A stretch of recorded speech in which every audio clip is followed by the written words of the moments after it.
What's up guys, in this video I thought it'd be fun to take my new Apple Watch for a bike ride. So with me I'm bringing my RX100, my GoPro, all the little straps and mounts for it to attach to my bike and my body. And most importantly, of course, I've got the Apple Watch and my bike itself. All right, so I'm ready to take off. I'm already sweaty, so let's do this. I got my bike, I got my Apple Watch. Now I'm gonna be tracking using the Strava app, if you guys have ever heard of that. I'm gonna go ahead and start the ride now. It's gonna track my whole bike ride and it will tell me at the end how long I rode, what my pace was, and how many miles I actually went. And I'm also gonna be using the activity app, which is gonna track my exercise. And so far today, it says I've burned 76 calories and I've been exercising for 6 minutes. So definitely gonna change that. I'm gonna get directions to where I'm going.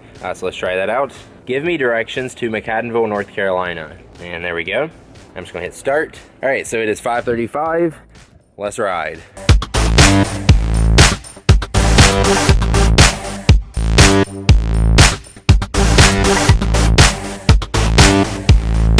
All right, I just got my first notification. It says proceed to in 400 feet. I'm not sure if I could actually read that while I was riding without having to stop. But I did know that I got a notification. I could feel it on my wrist even though I was riding my bike. And I was like in the zone of doing that.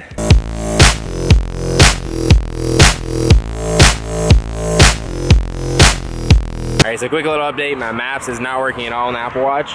It keeps telling me to turn onto the same road, and the distance from how far the road is away just keeps changing. Like it started out 250 feet, then 40 feet. It's not working at all, so I'm glad I'm not relying on that to get us where we're going. This is my cousin, by the way, Daniel. I call him Squall. Rocking a No Sleep Team shirt. NoSleepTeam.com. All right, I'm gonna get a little Strava update. So far it says we've rode 2.2 miles, 7.4 miles per hour in 18 minutes. All right, back on the road.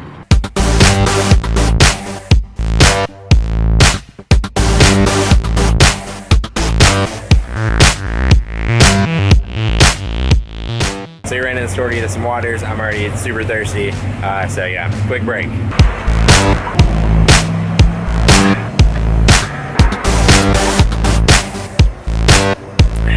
At this point, I'm just gonna turn my maps off because every time I look down, I wanna see what time it is or like look at my Strava app and it's like it's automatically going to my maps and it's the incorrect direction. Oh wait, it's actually, I think, working now. Wow, that's weird. Maybe I should leave it. We're not far from where we're going anyways.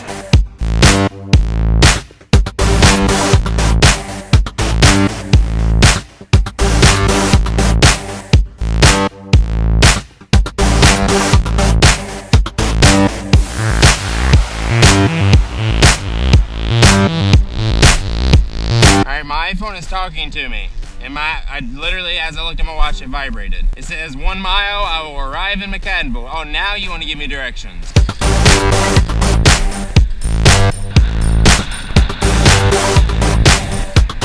All right, so I've cooled down a little bit. 6:52. Let's go ahead and check my heart rate. Tap that.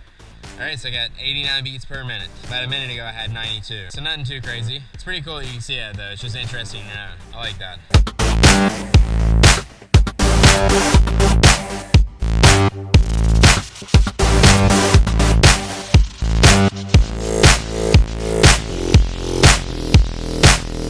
We just seen a huge snake. I'm vlogging while I'm doing this too, so if you guys are going to check out the behind the scenes of how I'm shooting this, go check out my daily vlog channel. The link's right there. Back on the trail.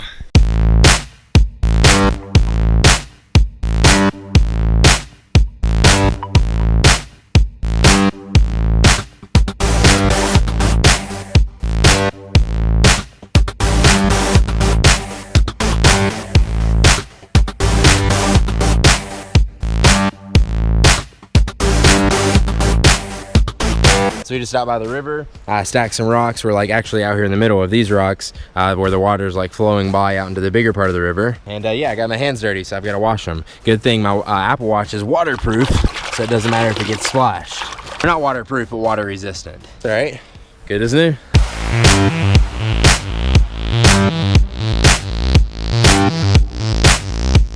We just stopped and found this, and right when we stopped here, my Apple Watch notified me that I achieved my exercise goal for the day. So thank you, Apple Watch. says I've got 31 minutes of 30 minutes. I've been doing it for longer than that. There's different levels you can set on your activity app to say like how active you are, like moderately active or really active, which is what I picked, or just like barely active. So when you pick that, it'll actually set a goal for you each day to try to achieve, as far as like an exercise goal or a standing goal, or just like overall calorie goal. All right, bike ride is finally over now. It is 8:51 as the Apple Watch says. We're gonna go ahead and go to Strava now. So we got 11.7 miles at a pace of 7 miles per hour, and it took 1 hour and 41 minutes and 37 seconds. So let's go ahead and stop that. So overall, I think I did like the Apple Watch for my bike ride, just because a lot of the stuff that was on my phone, it like gave me quick access to it right here. Obviously, it was nice to have it right there on my wrist rather than having to pull my phone out. A lot of the time though, especially if I was like near traffic, I wanted to like go ahead and pull over before I'd look at my watch or do anything with it, just to feel safe. But some of the time, if you're like an experienced bike rider, you can actually do the Apple Watch while you're riding it, like do Siri and look at your maps and stuff like that when they work. The one downfall of the Apple Watch, if you're a biker or a cyclist, whatever you're gonna call it, is that it is convenient right there on your wrist, but you also have to have your iPhone with you. Most of the time I'm gonna throw mine in my bag, especially since I have the Apple Watch right there, and I don't really need my phone. But if you don't have a bag like me, you're gonna have to throw your iPhone in your pocket, and what's the difference of just pulling your iPhone out rather than looking at your watch when it comes down to that, because you're gonna have to pull over and stop anyways. So yeah, hopefully you guys enjoyed this video. If you did, make sure you click the like button down below, share it on Facebook and Twitter and stuff like that. Subscribe to the YouTube channel right there if you wanna see more videos like this, and I'll see you guys in the next one. Peace.